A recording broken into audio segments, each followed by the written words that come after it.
Hello, Shadwell here, ready to talk about the next film in my collection, Carrie from 1976. It's directed by Brian de Palma and stars Sissy Spacek and Piper Laurie. In 1974, the book Carrie was published. It has been adapted 3 times onto the screen, gloriously in 1976, terribly as a 2-part miniseries in 2002, and then arguably worse in 2013. Luckily, we're talking about the original 1976 version, and that is the only version I own.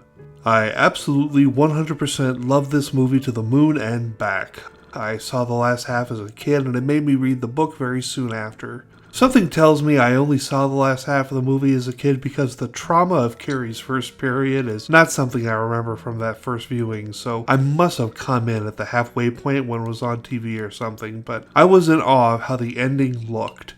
Brian de Palma does an incredible job with this entire film, but it's the prom and beyond at the end of the film that is really the part to write home about. Although the first half of the movie is good too, it's something you don't really appreciate until you're older, and I imagine the film as a whole clicks a lot more with women than it does with men. Everyone put in excellent performances in this movie, but especially Sissy Spacek's Carrie White and Piper Laurie's Margaret White, which I heard somewhere that Piper Laurie thought Margaret White was so over the top that the film had to be a black comedy, which I guess you can look at it as one, but that is exceptionally dark. Piper Laurie came out of retirement for this movie, and good she did, because she and Sissy Spacek were nominated for Oscars for this film.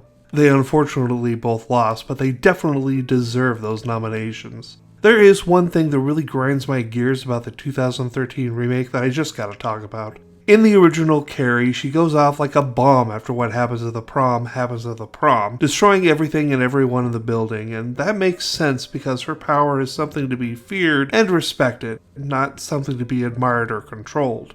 Yet, in the 2013 remake, not only does Carrie only take out the mean kids that terrorize her throughout the film, plus maybe a few bystanders, I can't remember, she has the wherewithal to stop the gym teacher who showed her kindness from dying. This paints Carrie as in control of her powers, almost like it's a superpower she can weave instead of the devastating thermonuclear bomb that takes out everything in its wake.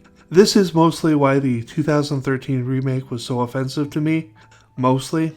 1976's Carrie gets a well-deserved A+ from me, and tomorrow is on to another great film from another great director, Casino.